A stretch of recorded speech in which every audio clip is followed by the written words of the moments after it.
Bismillahirrahmanirrahim. Assalamualaikum warahmatullahi wabarakatuh. Waalaikumsalam warahmatullahi wabarakatuh. Alhamdulillah wa syukurillah, la haula wa la quwwata illa billah. Allahumma salli ala sayyidina Muhammad wa ala ali sayyidina Muhammad, amma ba'd. Yang saya hormati Bapak Pimpinan Cabang BRI Kabupaten Bondowoso, Bapak Pastian, segenap manajer, asisten manajer, kepala unit yang juga turut hadir, yang dirahmati dan dimuliakan oleh Allah Subhanahu wa taala. Bersyukur tiada hentinya kita pada Allah atas karunia nikmat rahmat, utamanya bertambahnya umur kita dan disampaikannya umur kita sampai pada bulan ini. Tentunya dengan bersyukur yang baik, kita berharap mudah-mudahan Allah menambahkan nikmat-nikmat yang lain kepada kita semua. Yang kedua, sholat dan salam kita aturkan dari baginda Rasulullah.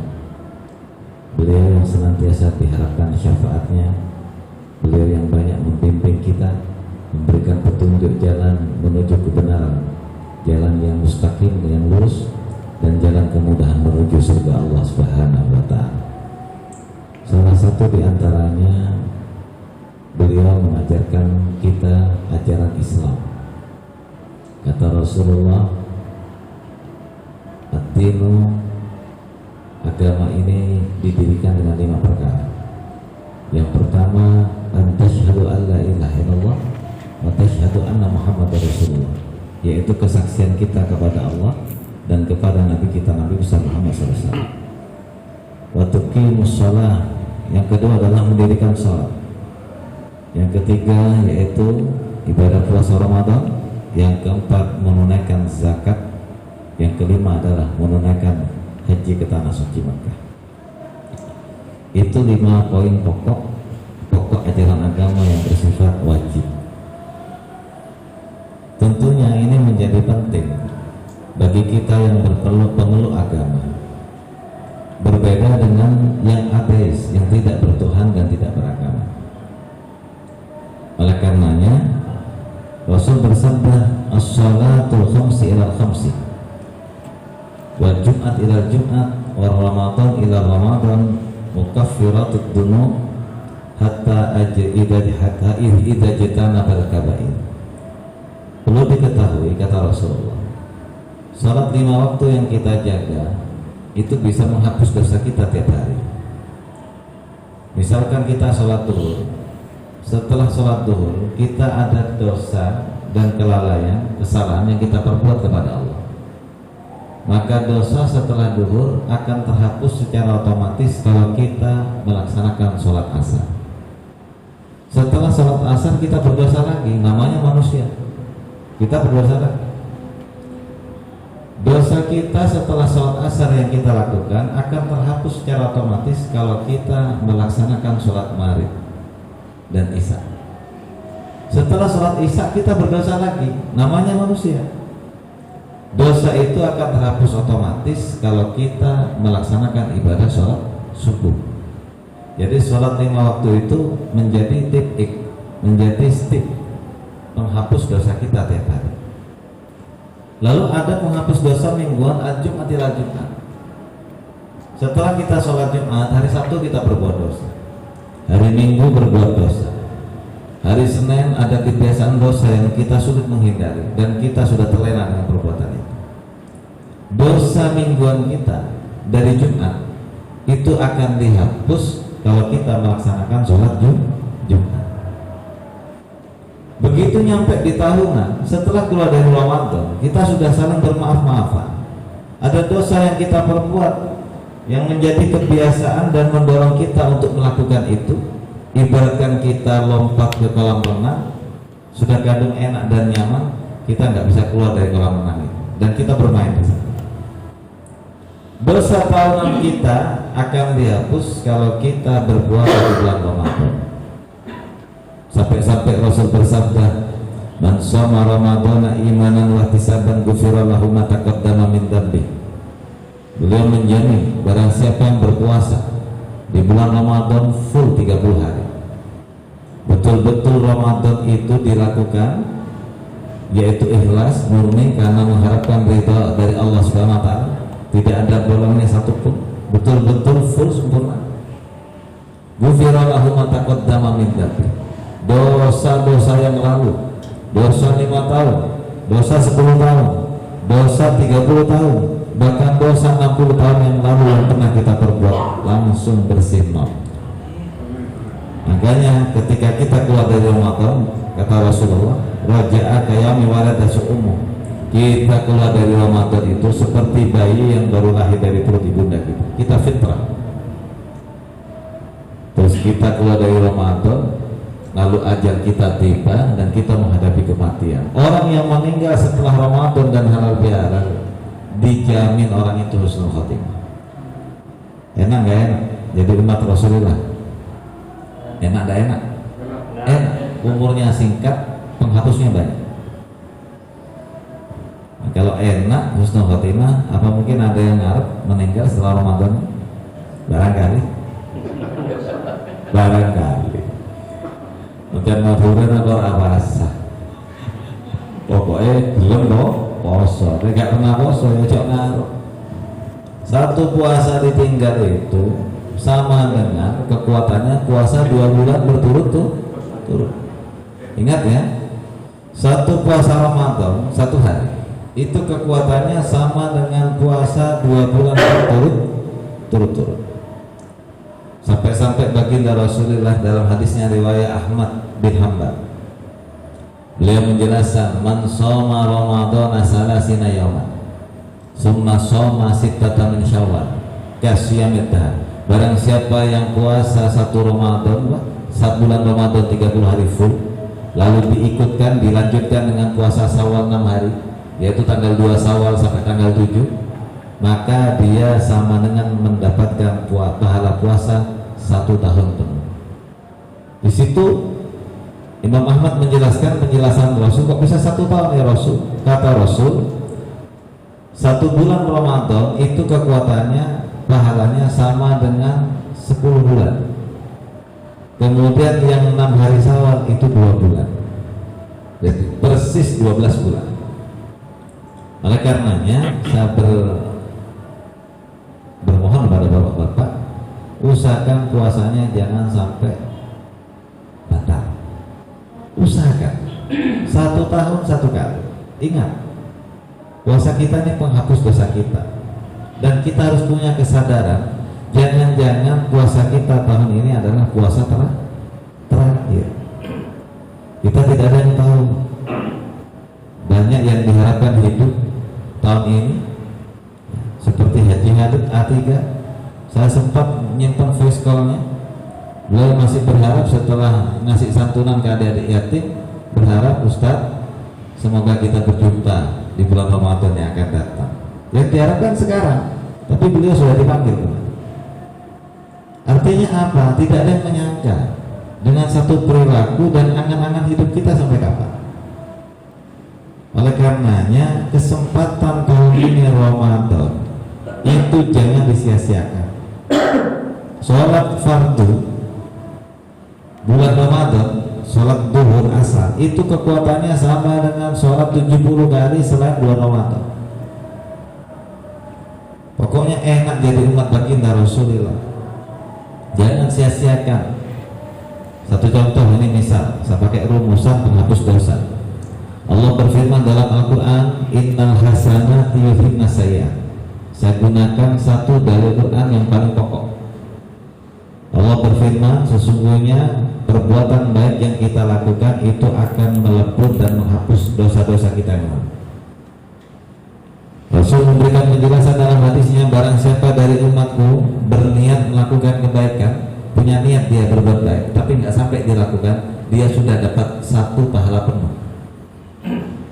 Lalu Rasul melanjutkan, barang siapa dari umatku dia punya niat berbuat baik, lalu niat baik itu dilakukan, maka dia mendapatkan pahala minimal 10, maksimal 70, maksimal lagi 700, bahkan dilipat-lipat gandakan. Rasul lanjutkan, barang siapa dari umatku ada orang yang niat berbuat maksiat, niat saja, niat mau berbuat maksiat, tapi dia nggak jadi melakukan, dia mendapatkan pahala 1 sempurna.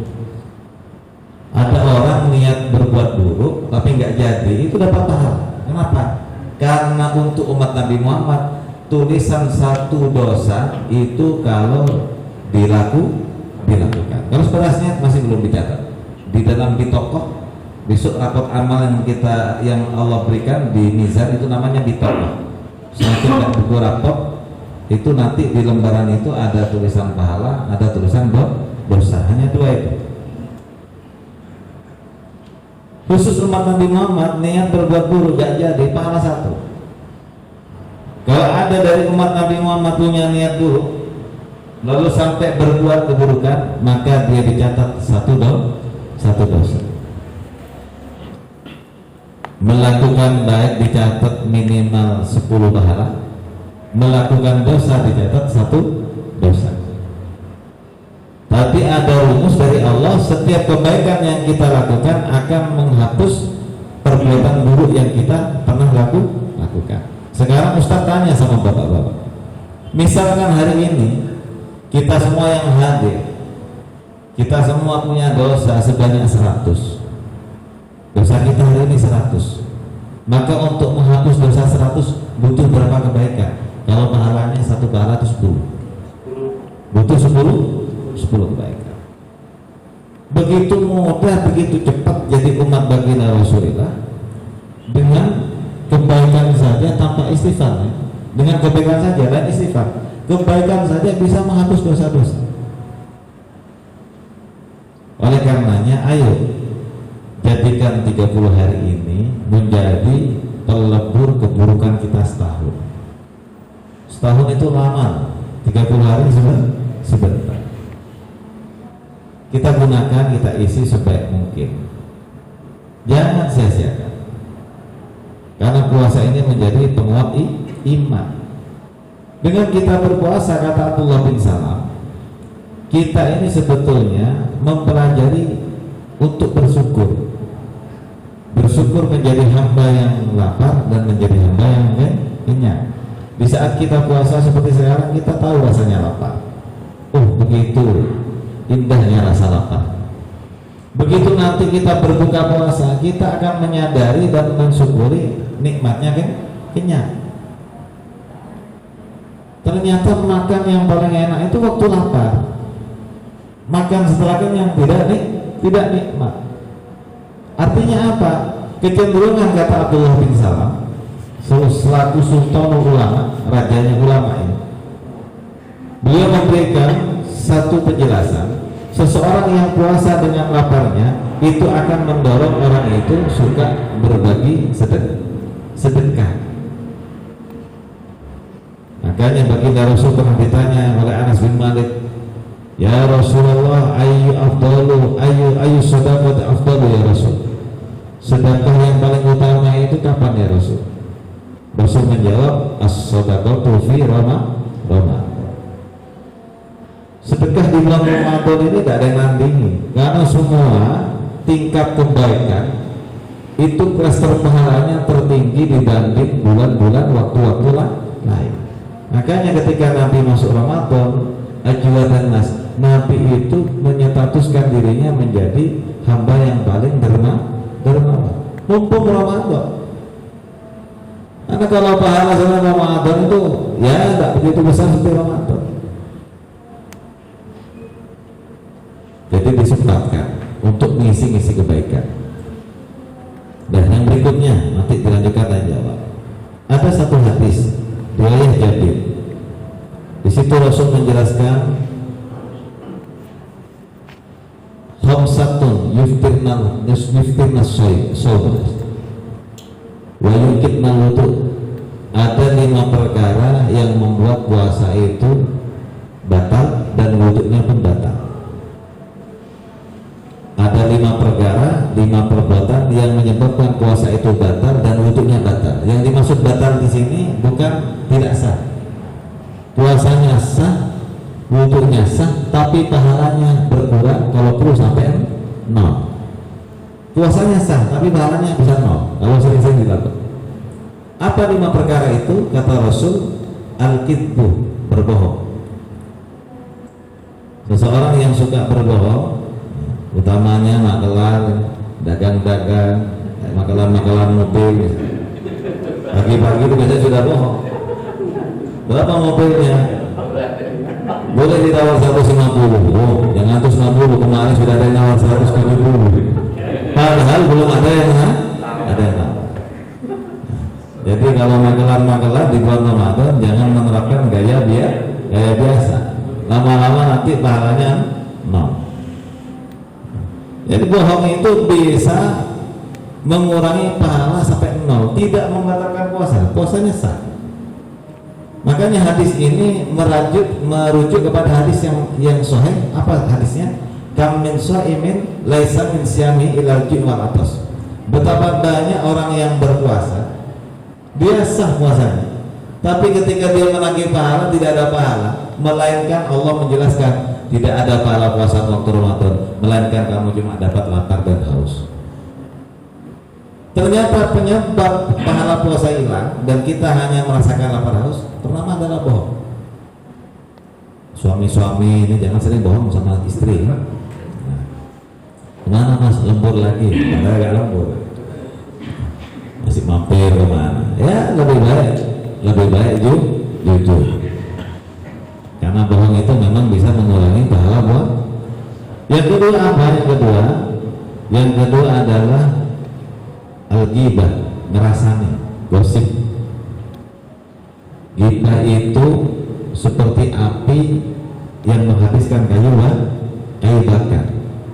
Jadi dosa ghibah itu bisa menggerogoti amal kita, kanari ta'kulu alal hatabi, seperti api memakan kayu bakar. Sampai Nabi itu menjelaskan ala bigibatin, takutlah kamu dengan gosip, dengan ghibah. Seseorang yang suka menggibah saudara temannya, Allah tidak akan mencabut nyawa orang tersebut sebelum orang tersebut melakukan persis sebagaimana yang digibah.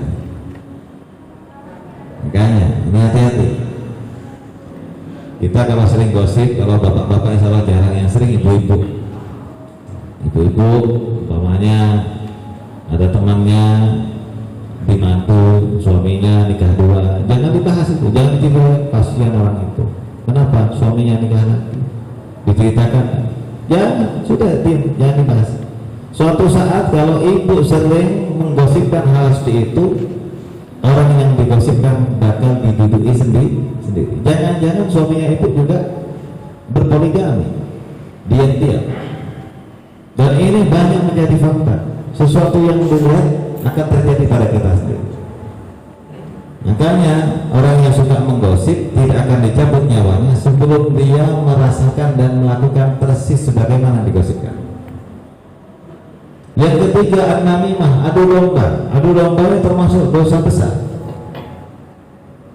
Orang yang meninggal karena dia sering kali adu domba, selama dia meninggal disiksa di kubur. Rasul pernah lewat di dua kuburan, lalu Rasul turun dari untanya, Rasul ngambil pelepah kurma, disobek, ditancapkan dua kuburan, lalu berdoa. Ditanya oleh sahabat, kenapa ya Rasul kau tiba-tiba berhenti dan mendoakan? Dua kuburan ini menjerit dan menangis. Yang satu melakukan dosa kecil, yang satu melakukan dosa besar. Yang dosa kecil itu apa ya Rasul? Yang satu ini kalau kencing nggak pernah cawi, minta tolong pegawai Bank BRI, apapun kebeletnya kalau kencing cawi yang bersih, karena kalau cawinya nggak bersih nanti kalau meninggal disiksa kubur. Ini yang sering biasanya cowok-cowok biasanya pegawai takwa, supir taksi, buka pintu murah-murah dari pintunya mancur itu. Kalau saya di Jember gitu, pas nggak cawi. Yang satu lagi dia suka adu domba. Gara-gara adu domba rumah tangga yang sakinah mawaddah warahmah cerai berai. Gara-gara adu domba seseorang bisa saling membunuh. Dia disiksa gara-gara adu domba. Mudah-mudahan daun pelepah yang saya tancapkan selama dia masih basah dan hidup, dia memintakan ampun, beristighfar untuk jenazah yang aku tancapkan pada Allah SWT. Inilah kemudian jadi dasar kalau ada kuburan jangan lupa ditanami yang hidup. Makanya kalau saya ceramah di dinas kehutanan, di kantor kehutanan, Saya jelaskan. Sampean hebat. Tanaman-tanaman, pohon-pohon sampean itu bisa memintakan ampun kepada ahli kubur. Jadi ini penting. Selama dia hidup, dia memintakan ampun, tapi selama dia kering mati maka berhenti. Makanya ada istilah tabur bunga. Tapi yang bagus yang mancap. Karena Rasul itu menancapkan. Nah, namimah ini bisa menghilangkan pahala puasa. Yang keempat apa? Al-yaminul ghamus, sumpah palsu. Ada seseorang bersaksi di pengadilan. Saya bersumpah hakim, wallahi billahi, demi Allah demi Quran, saya melihat perempuan ini telah menggandeng laki-laki dan memasukkan laki-laki dalam kamar dan saya melihat betul dia berzina. Padahal untuk melihat seseorang berzina itu butuh kepastian tempat. Tidak bisa langsung menyangka masuk kamar berzina. Karena dia sudah emosi, saksinya lebih mendukung pada si laki-laki, dia bersumpah palsu. Sumpah palsu ini juga bisa menghilangkan puasa, pahala puasa menjadi nol. Yang kelima, an-nadharu bisyahwat, melihat dengan syahwat. Hati-hati tayangan media. Enak-enak puasa jam 2 lihat tayangan mie sedap, begitu dimasak pas langsung pelan-pelan dimakan, terus kita begini. Itu bisa mengulangi strip demi strip pahala puasa dari 1, 2, 3. Andai kata pahala puasa kita 1000, terkurangi 1, 2, 3 strip. Memandang dengan sahabat, yang cowok juga memandang cewek misalnya. Kalau memandangnya dengan syahwat, hitungan detik juga ada hitungan pahala puasa berkurang. Tidak sampai membatalkan. Ustaz, saya tanya, bagaimana hukumnya orang puasa menonton film porno? Menonton film porno tidak membatalkan puasa. Yang membatalkan puasa adalah mengeluarkan sesuatu dari tubuh, yaitu dari jalan depan, yang jalannya di luar jalan kencing. Karena punya laki-laki perempuan ada 2 jalur, ada jalur kencing, ada jalur sperma. Kalau perempuan ada jalur darah haid, darah nifas. Kalau keluar dari jalur kencing, Ustaz, kencing tidak membatalkan puasa, kencing membatalkan wudhu dan sholat. Tapi kalau sperma keluar, onani, itu batal puasa. Hubungan intim batal puasa. Enak-enak puasa ibu-ibu tiba-tiba darah haid keluar. Puasa, walaupun puasanya batal, walaupun keluarnya itu jam 5, mau buka kurang 20 menit. Mau buka kurang 1 menit, darah yang keluar, batal puasa. Tidak bisa ditawar kalau sudah. Ustaz mau tanya, Ustaz, bagaimana hukumnya vaksin di waktu puasa, Ustaz? Vaksin di waktu puasa tidak membatalkan puasa. Suntik di waktu puasa tidak membatalkan puasa, kecuali infus air mineral.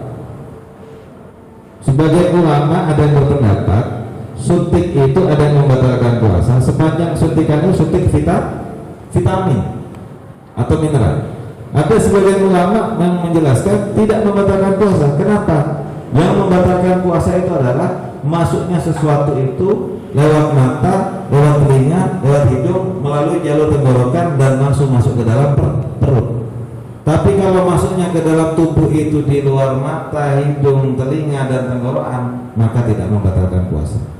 Karena itu memasukkan cairan bukan melalui tenggorokan. Vaksin tidak membatalkan karena vaksin sedikit jumlahnya. Dan kedua di situ mengandung kekebalan tubuh. Karena yang lebih pokok ada yang lebih dilawan dan lebih dirakan, yaitu virus.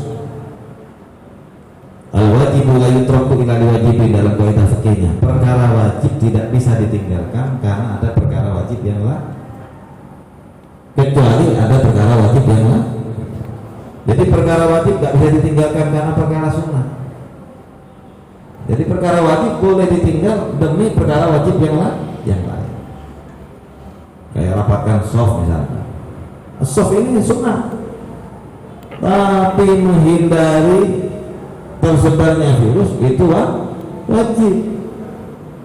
Makanya walaupun soft tidak dirapatkan tidak masalah, karena soft itu yang rapat tidak mewajibkan dan menjadi syarat sahnya sholat, dia sunnah. Oleh karenanya sekalian, hal seperti itu kalau memang vaksin dilakukan tidak apa-apa. Ustaz sudah divaksin 2 kali, alhamdulillah tidak ada apa-apa Pak Pincak. Yang pertama pikiran saya juga macam-macam waktu itu, ternyata tidak ada apa-apa. Yang kedua katanya langsung lapar karena dosisnya lebih tinggi. Saya puasa kemarin yang divaksin, puasa dapat 3 hari. Setelah divaksin katanya ngantuk, nyatanya enggak ada ngantuk, alhamdulillah. Selama badan kita sehat tidak ada masalah. Jadi itu ya Bapak-Bapak sekalian ya.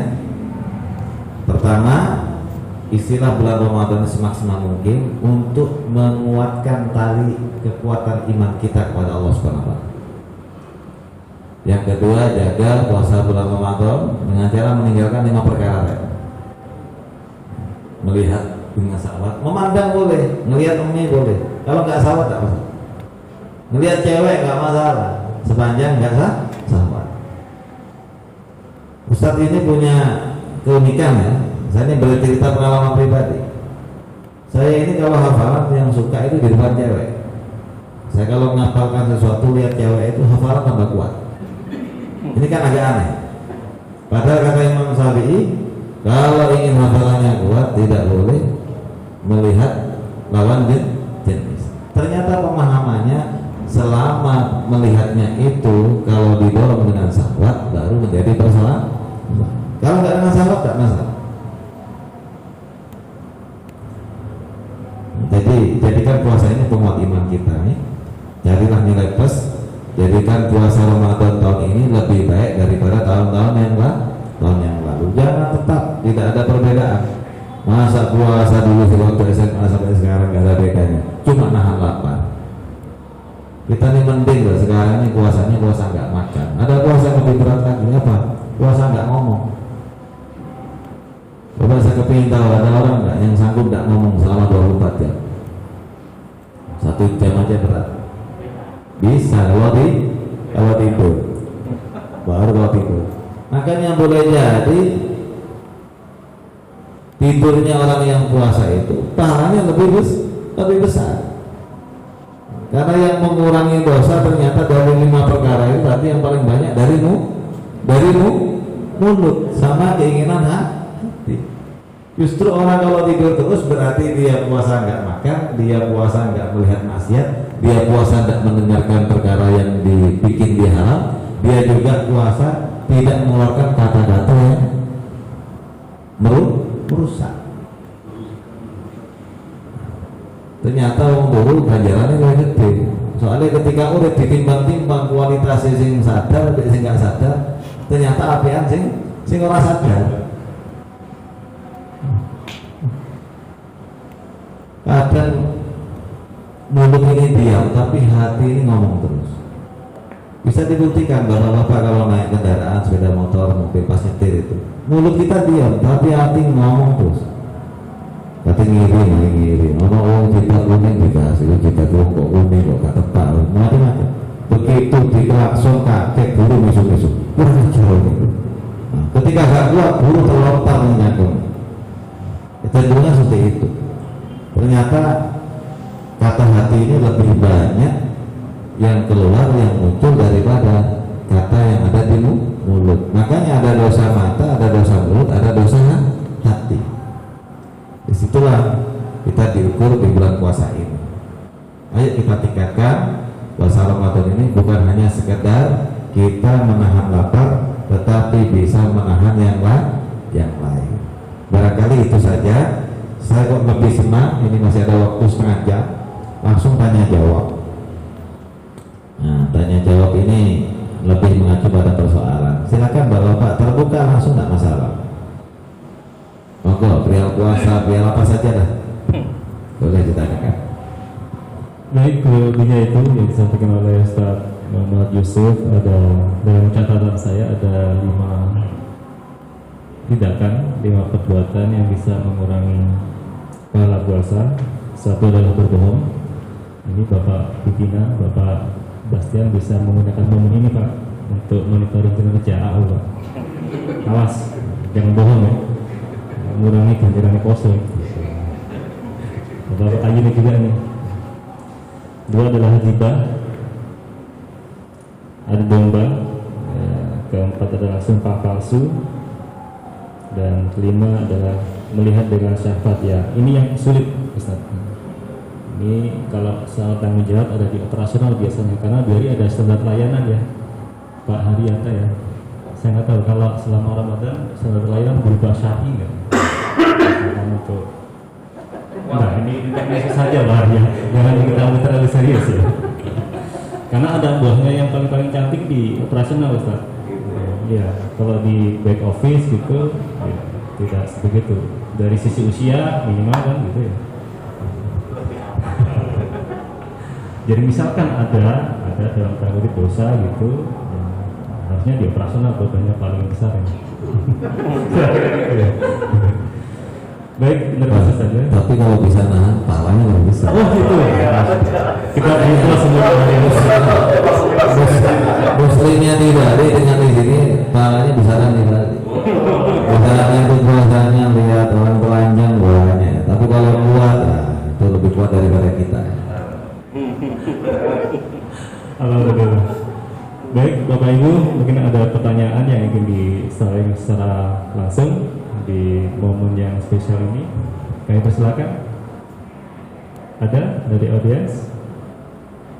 Ada? Baik, kalau gitu saya akan bacakan satu pertanyaan masuk ke WhatsApp saya.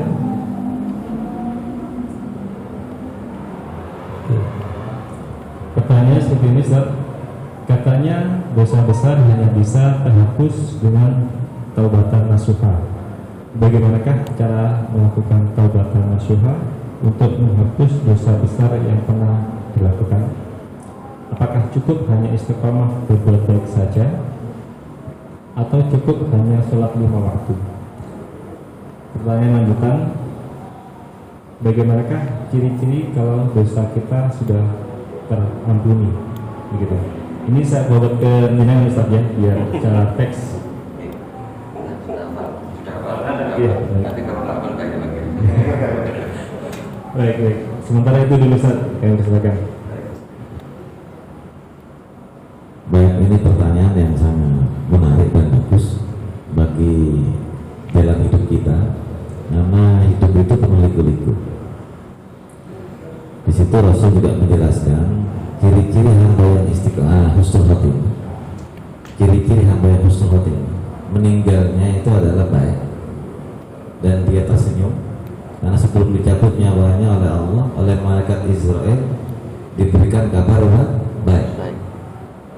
Ya nafsul mutmainnah irji'i ila rabbiki radiyatan mardiyah fadkhuli fi ibadi wadkhuli. Wahai jiwa roh yang tenang, kamu akan kembali dengan pada Tuhanmu dalam keadaan diampuni dan diridhoi. Masuklah kamu ke dalam surga. Makanya orang yang meninggal tersenyum. Tapi yang su'ul khotimah sebelum dicabut oleh malaikat Israel, ya ayuhatan nafsus sayyi'ah, wahai jiwa dan roh yang buruk, kembalilah kamu kepada Tuhanmu dalam keadaan kamu dibenci, dan masuklah ke penjara neraka yang sudah disiapkan. Makanya dia di antara ketakutan, tetapi apalagi tidak bisa menolak. Biasanya merengut, campur penuh dengan kesedihan. Oleh karenanya, di situ ciri-ciri dosa kita bisa dihapus adalah taubatan nasuha. Kata-kata taubatan nasuha, man taba summa amila sholihah. Jadi dia setelah bertobat itu diiringi dengan niat serta janji, sumpah kepada Allah. Ya Allah, aku setelah berbuat zina, ya Allah. Ini kan yang sering dilakukan biasanya kalau seumuran kita ini kan biasanya selingkuh atau berzina. Diakui gak diakui, saya nggak mau melihat satu-satu. Tapi yang jelas biasanya punya pengalaman yang berharga. Ya Allah, aku pernah berzina. Saya bertobat ya Allah. Saya tidak akan mengulangi perbuatan itu lagi, dan saya berjanji akan mengikutkan dari pertobatan saya dengan amal-amal yang baik tanpa henti-hentinya sampai saya meninggal. Itu namanya taubat. Jadi taubat itu bukan hanya sekedar ngomong, tapi diimbangi dengan niat. Bahkan ada mandinya, namanya mandi taubat, seperti mandi Jumat. Juga ada sholatnya, sholat taubat, sholat awabin. Sholat taubat itu dilakukan setelah sholat duhur. Dilakukan sholat duhur di tengah-tengah panas matahari itu, sholat 2 rakaat, bertobat kepada Allah, mengikrarkan diri, berjanji untuk menghentikan dan tidak mengulangi. Setelah itu, setelah mandi taubat, sholat taubat, istighfar. Terserah, mau istighfar 1000 boleh, mau istighfar 2000 boleh, mau istighfar 10.000 boleh, tergantung ikrar yang dibangun. Setelah taubat itu jangan hanya berhenti tidak mengulangi, tapi diikutkan dengan kebaikan-kebaikan yang lain. Sholat 5 waktunya dijaga, waktu Ramadan. Bayangkan zina itu bisa menghilangkan amal ibadah kita selama 70 tahun. Satu kali zina. Kalau kita sampai zina bolak-balik, sampai seminggu bolak-balik, janjian di hotel, janjian di mobil, tidak mau di hotel, dalam mobilnya goyang. Mau nikah lagi takut sama istri, hanya milih selingkuh. Perzinahan ini, satu kali zina bisa menghapus pahala kita 70 tahun hidup. Makanya kebaikan apapun yang jenengan perbuat dengan satu zina habis. Caranya adalah berjanji tidak mengulangi lagi dan tidak perlu ada saling minta maaf. Karena biasanya zina itu dilakukan sama-sama suka. Secara belum menamas tidak ada masalah. Kita dengan cewek kita yang berzina tidak ada masalah. Dia suka, kita suka, selesai. Persoalannya tidak ada syariat. Jadi tidak ada saling maaf-maafkan. Cukup langsung kepada Allah. Kalau kita punya istri, kita minta maaf pada istri. Bagaimana cara maafnya sama istri? Ustaz, apa perlu jujur? Jangan.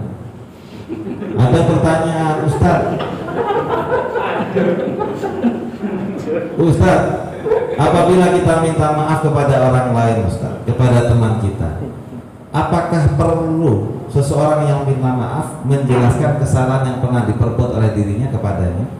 Tidak perlu. Cukup jenengan minta maaf, minta halal, sudah. Karena di dalam Islam ini yang dianjurkan al-afin aninas. Yang dianjurkan itu adalah memaafkan, bukan minta maaf. Karena orang itu cenderung biasanya kalau bicara itu dia sulit memberi maaf kalau nggak dimintai. Makanya setelah Lebaran ada momentum halal bihalal, saling minta maaf. Dengan kita minta maaf, orang memberi maaf.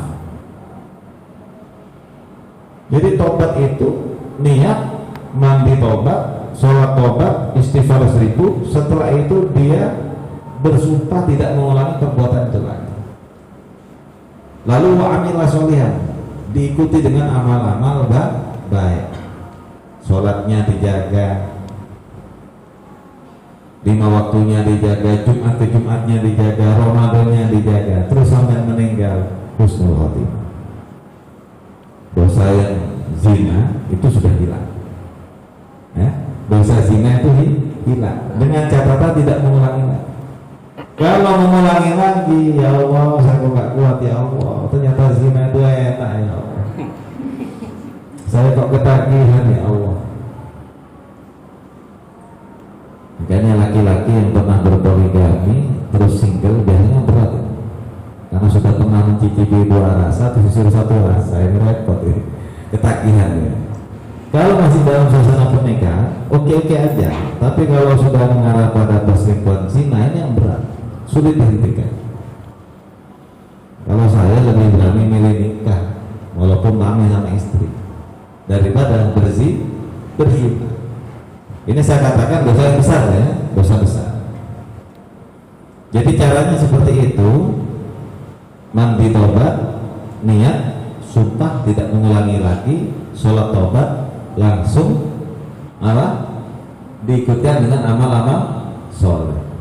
Nah, di situ baru dikatakan dosanya terampuni. Ciri-ciri dosa itu diampuni.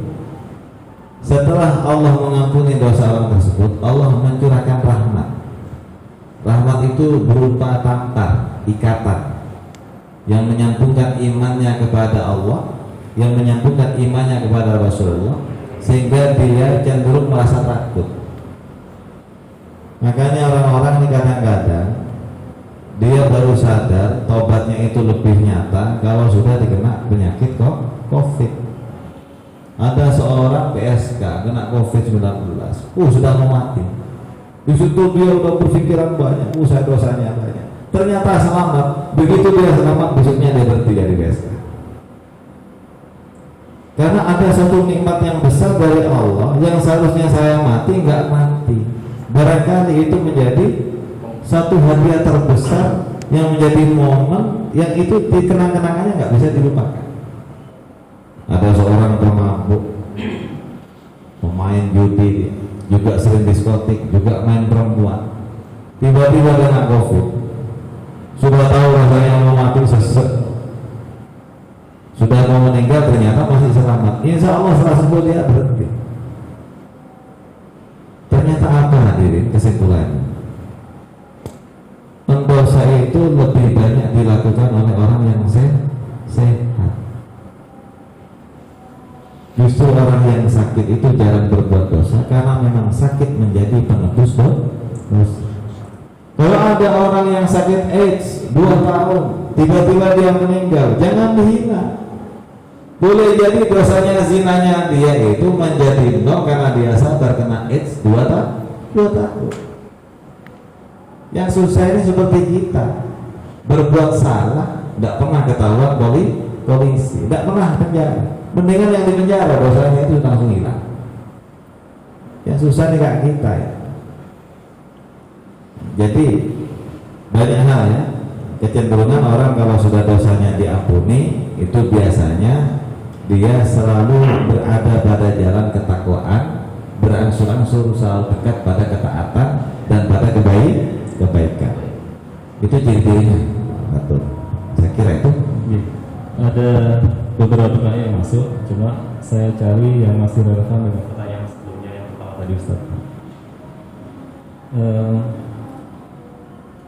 Apakah zina mata, zina hati, ada zina hati ya? Zina mata, zina hati, zina telinga tanpa hubungan badan dosanya sama yang menghapus pahala selama 70 tahun.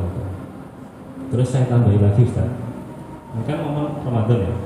Nanti misalkan kita, ya semoga saja dapat Lailatul Qadar, gitu pahala ibadahnya 1000 tahun. Kalau kata orang biar ini surplus itu, Ustaz. Ya, pertanyaan saya, bagaimana melihat hitung-hitungan pahala dosa secara matematika seperti itu? Kok menurut saya kok nggak enak gitu. Itu aja. Iya, Ustaz. Baik, ini ada pertanyaan. Ada zinal ain, zinal lisan, zinal udhunain, ada zinal faraj, ada zina kemaluan. Zina yang di luar kemaluan itu dosanya tidak sama dengan zina yang berhubungan intim. Kalau zina mata, zina telinga, ya cukup hanya sebatas zina hissi, zina panca indera. Ya hanya diminta pertanggungjawaban masing-masing indera.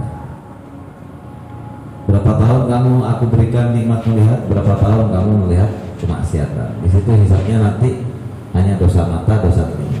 Itu aja. Berbeda dengan hubungan badan tadi karena ada istimta, mengandung kenikmatan.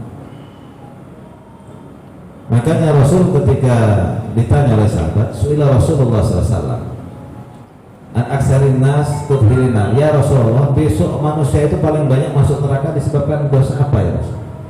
Rasul menjawab 2, al-fam, al-lisan, wal-farj. Besok umat Muhammad, umat manusia itu kebanyakan rata-rata dia masuk neraka nomor 1, Jahannam, neraka jahim, neraka sakor, neraka hutamah, neraka wet, neraka sa'ir, neraka ladha yang terakhir. Mereka itu rata-rata disebabkan dua hal mayoritas. Satu, karena tidak mampu menjaga lidah ucapan. Yang kedua, tidak mampu menjaga farji, yaitu perbuatan zina. Jadi besok yang masuk neraka gara-gara perzinahan sama tidak mampu menjaga lidah.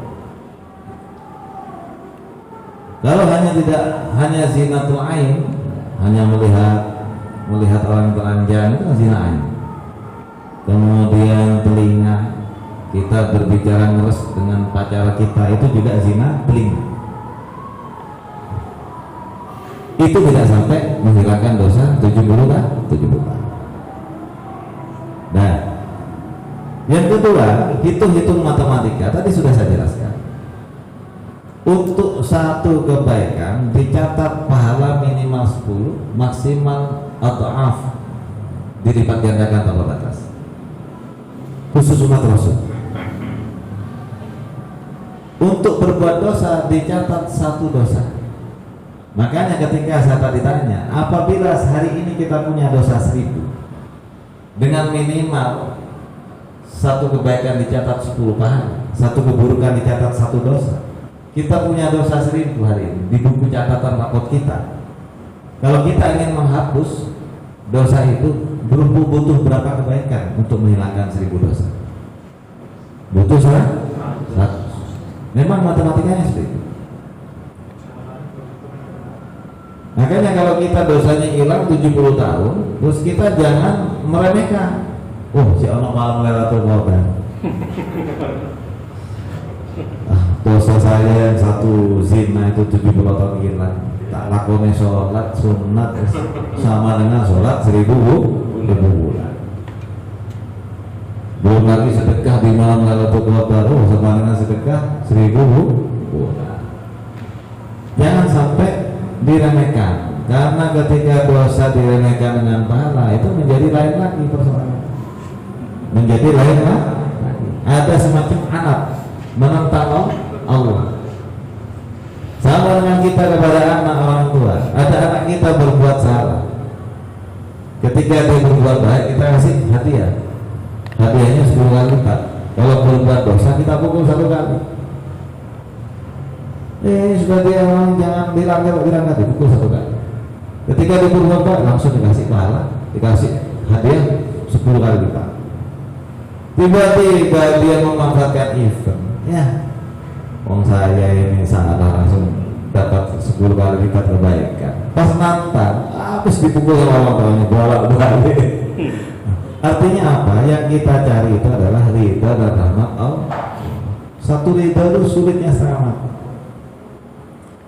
Tapi kalau Allah sudah ridha, bermiliar-miliar dosa yang kita perbuat, kita akan dihapus.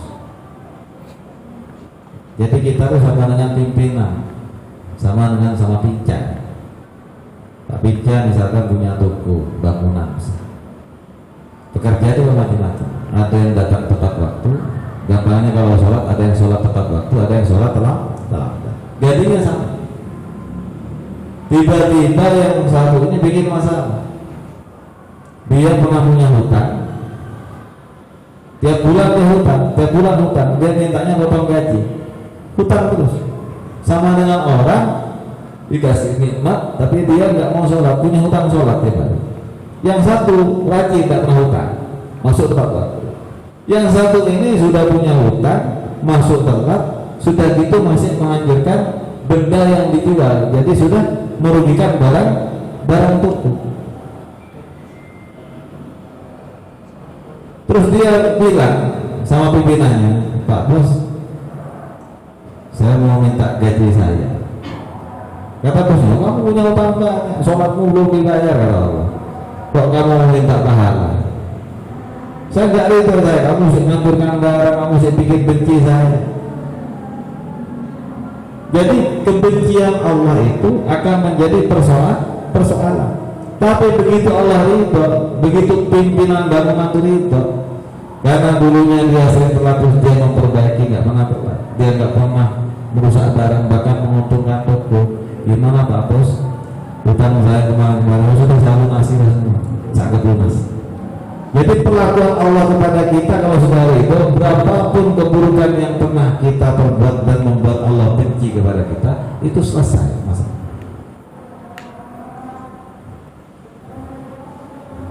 Jadi tolong jangan diremehkan. Saya menggunakan logika tadi, tujuan saya agar kita nggak meremehkan. Begitu mudah bagi kita yang sudah banyak dosa untuk menghilangkan dosa dan bertobat. Contoh, sholat isya sama subuh. Siapa yang nggak tahu pahalanya sholat isya? Nabi sendiri sudah bersabda, "Man sholat isya fi jama'atin," barang siapa sholat isya jamaah, faka'annama sholat nisfal lail, dia sama dengan mendapatkan pahala sholat separuh malam. Wa man sholat subuh fi syai'an, sholat subuh fi jama'atin, barang siapa sholat subuh 2 rakaat paling 5 menit jamaah, faka'annama sholat kullal lail, dia sama dengan mendapatkan pahala sholat semalam suntuk. Berarti kalau satu malam kita sholat isya sama subuh jamaah, berarti kita sudah dapat pahalanya sholat sunat semalam setengah.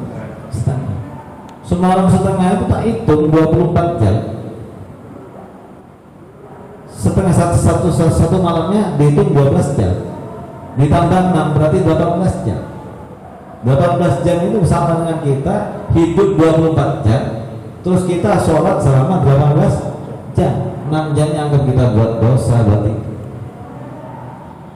Hanya dengan pahala isya sama subuh saja dosa kita habis seluruhnya. Selesai masalah. Ini hanya berlaku bagi umat Nabi Muhammad. Tapi ada dosa lain. Dosa apa? Mentang-mentang kita sudah tahu pahalanya isya sama subuh, terus kita nggak mau sholat duhur sama asar sama maghrib. Ada dosa meremehkan sholat duhur, ada dosa meremehkan sholat isya, ada dosa meremehkan sholat subuh. Bahkan dosa ngentengkan sholat sampai nggak sholat, dosanya lebih besar daripada zina hubungan intim.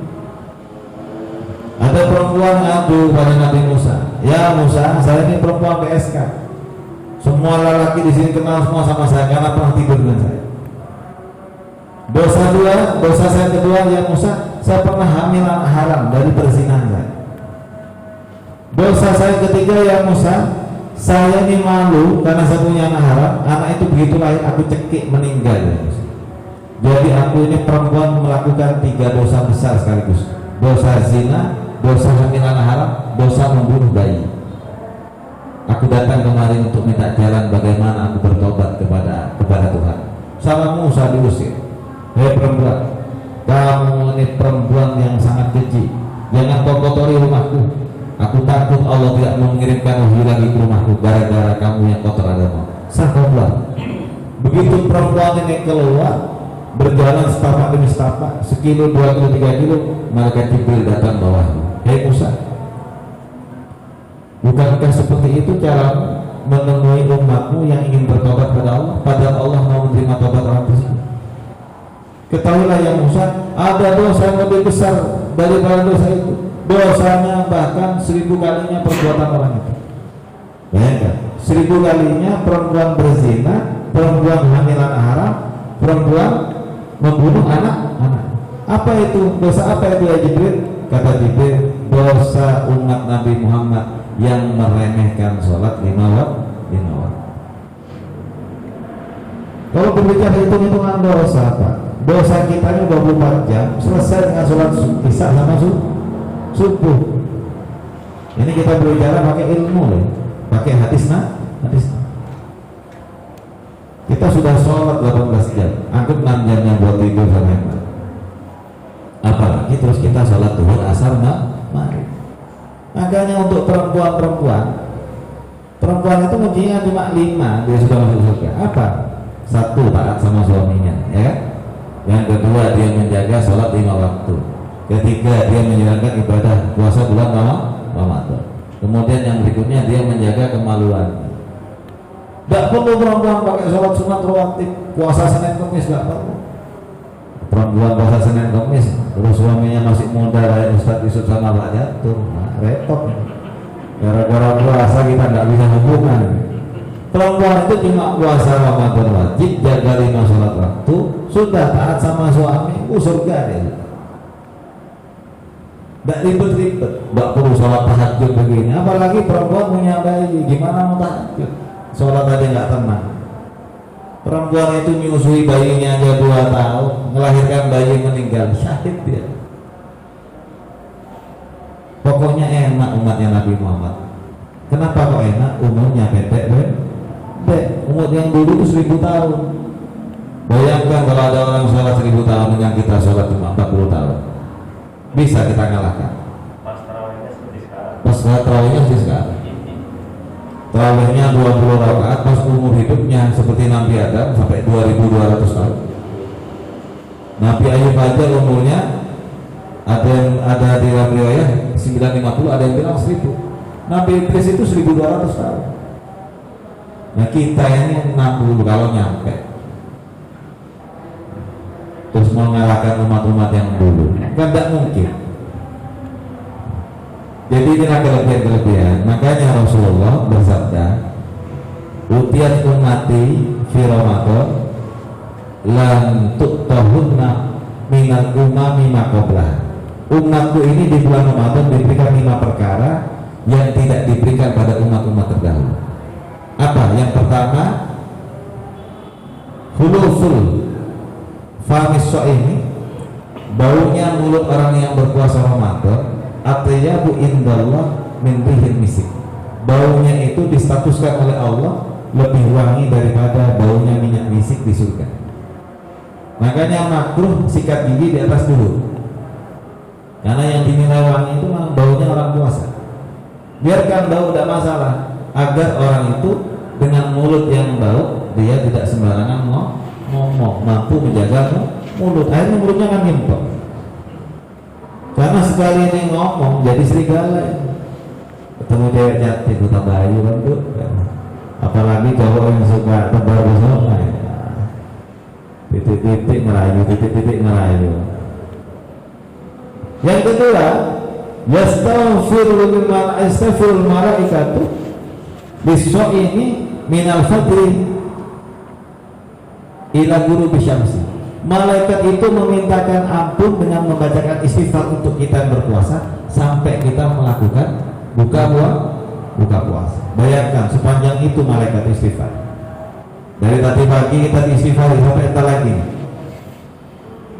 Yang ketiga, yufaru fi awakhir Ramadan. Allah memberikan ampunan kepada umat Nabi Muhammad yang puasa di bulan Ramadan di akhir Ramadan.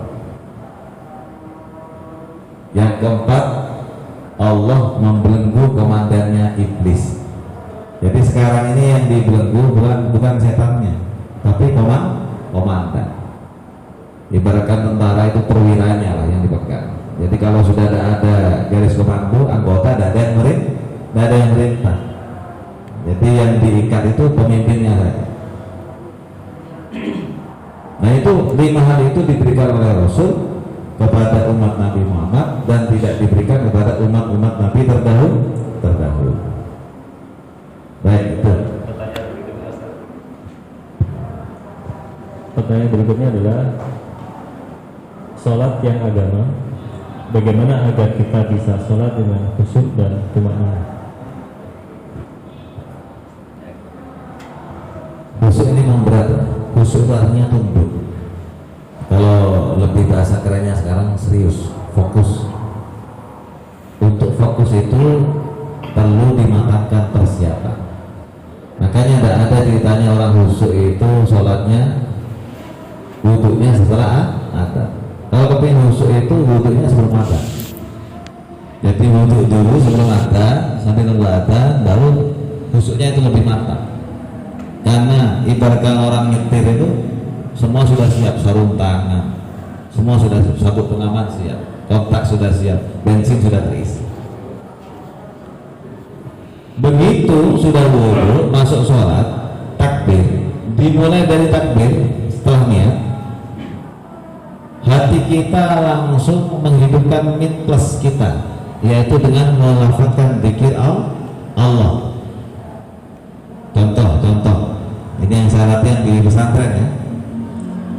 Begitu Begitu kita sudah niat, misalkan sholat maghrib, Allah, mulai lafaz Allah ini hati nyambung, Allahu Akbar, itu hatinya terus, Allah, Allah. Yang ngomong hatinya, hati kita bisa ngomong kan? Allah, Allah, Allah, Allah terus. Satu iftitah, Nabi Alhamdulillah. Mulut kita baca iftitah, hati kita Allah. Makanya dulu kalau biasanya di pesantren itu kita dilatih pikiran 3 dimensi, 2 dimensi. Contoh, lidah kita melafazkan istighfar, astagfirullahaladzim. Hati kita melafazkan Allah. Disuruh baca dalam satu waktu bersamaan. Astagfirullahaladzim, di sini Allah. Biasanya latihan pertama itu di lidah dulu. Pakai Allah dulu. Allah, Allah, Allah, Allah, Allah, Allah. Setelah lidah sudah terbiasa melafazkan Allah, baru dimasukkan sedikit ke dalam hati. Latihan hatinya tok. Allah, Allah, Allah, Allah, Allah. Setelah itu baru pakai 2 dimensi, lidah mengucapkan alhamdulillah, hatinya istighfar. Alhamdulillah, hatinya istighfar. Astagfirullahaladzim, astagfirullahaladzim. Itu bersama. Kalau sudah fokus dilatih 5 menit, alhamdulillah, tetap fokus, dilatih lagi 10 menit, alhamdulillah, nambah 3 dimensi.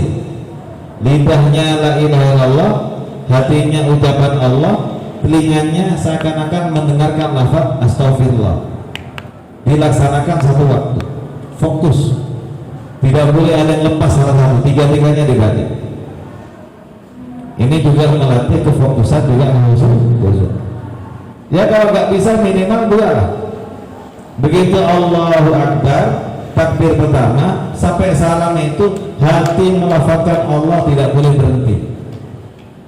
Karena kalau hati kita nggak disibukkan berpikir dengan Allah, saya yakin setelah hati kita diam, pasti yang datang adalah lamunan.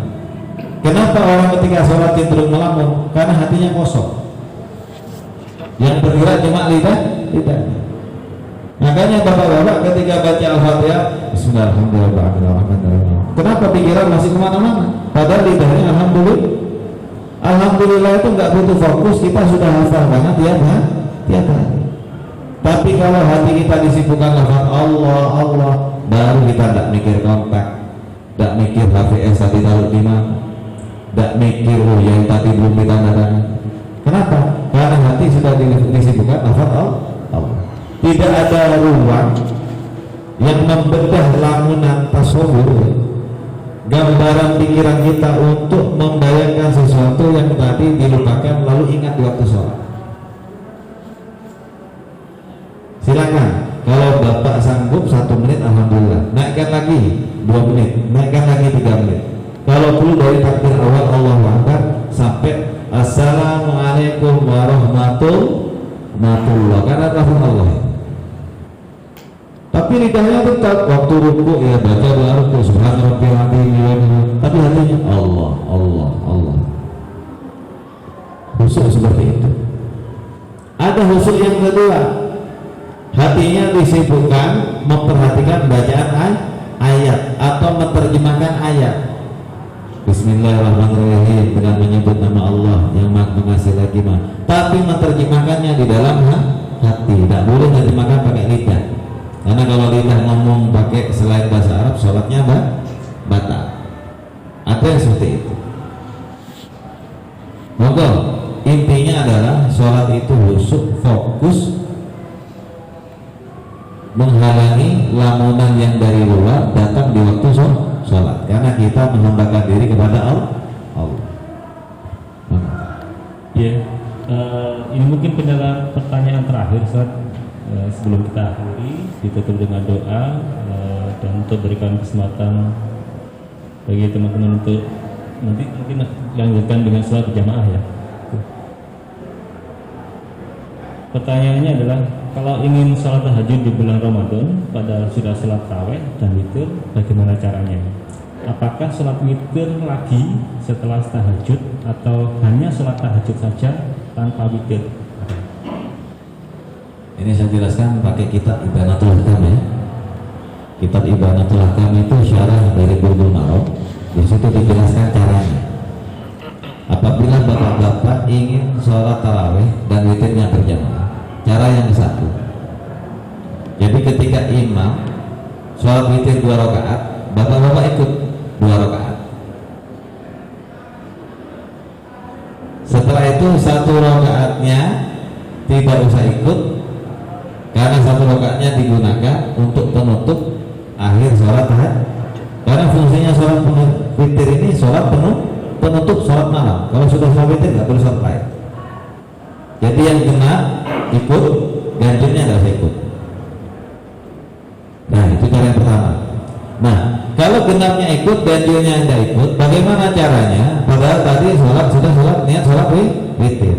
Caranya sholat tahajud langsung, nanti terakhirnya dirubi witir 1 rakaat. Witir itu maksimal 9.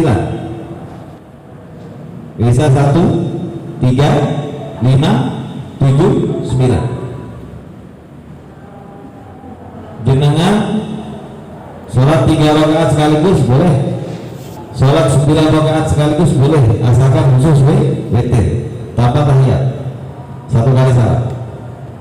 Karena Rasul pernah sholat witir 9 rakaat tanpa hanya 1 kali salat. Ini kita bicara ilmu ya. Kalau sampai lakukan di tengah masyarakat, wah ini hari Ramadan ini. Nah. Cara yang kedua, silakan jenengan ikut sholat witir berjamaah dengan imam 3 rakaat, 2 kali salam, 2 rakaat witir, 1 rakaat witir, 3 rakaat. Nanti malam begitu jenengan mau sholat tahajud, gampang. Sholat witir lagi 1 rakaat untuk menggenapi witir yang 3. Karena kalau sholat yang menggenapi ganjil tadi digenapkan, maka dia berfungsi tidak menjadi sholat sebagai sholat penutup. Bisa dipahami kalau? Sampai sholat 3 ya Bang ya? Sudah jamaah jam 8. Nanti malam mau sholat tahajud, karena sampai sudah sholat witir kan penutup, sampai tidak boleh sholat malam kecuali sampai menggenapi status keganjilan witir yang dilakukan setelah sholat tarawih. Bagaimana? Sebelum sholat tahajud, sholat 1 rakaat, sholat witir. Tapi kan sudah 3 ya. Usolli sunnatal witir rakaatan lillahi Allahu akbar. Kan sudah bernilai genap lagi 4. Silakan setelah itu sampai tahajud. Mau tahajud 4 boleh, mau tahajud 6 boleh, mau tahajud 12 boleh. Terakhir tutup sampai witir lagi 1 rakaat. Sebetulnya tarawih itu tidak ada. Yang ada tuh sholat qiyamul lail. Rasul itu kalau sholat lail kadang-kadang dilakukan setelah sholat isya, kadang-kadang dilakukan di tengah malam, kadang-kadang dilakukan sepertiga terakhir. Cuma istilah penamaan tarawih itu diistilahkan oleh Sayyidina Umar. Tarawih itu diambil dari kata roha, sholat sambil istirahat. Karena orang habis buka puasa itu kan berat. Sholat itu sunat tarawih kan istirahat gitu kan. Assalamualaikum, salam istirahat. Sholat itu sunat tarawih rakatnya baru Allahu Akbar. Itu namanya sholat tarawih. Tarawih itu artinya sholat ada istirahatnya, ada santainya sebentar. Makanya kalau sholat cepat-cepat itu bertentangan dengan makna tarawih yang viral sekarang ini. Jadi gak ada tumak nina. Muncul pertanyaan, Ustaz, yang dimaksud tumak nina itu apa? Idza taharrakata fi harakati sholat, apabila bergerak dalam satu gerakan sholat, selama seluruh anggota tubuh itu sudah tidak bergerak, maka di situ sudah dihukumi tumak nina. Kalau masih Allah Akbar, masih ada gerak, gak tumak nina. Kalau sudah diam, itu tumak nina. Walaupun di situ cuma 1 detik ataupun setengah detik. Tapi kalau masih dari gerak belum dia masuk gerak lagi, tidak ada tumak nina. Jadi gerakan tumak nina itu tidak ada gerakan seluruh anggota tubuh setelah kita pindah intikal gerakan ke gerakan berikutnya, gerakan sholat fardu.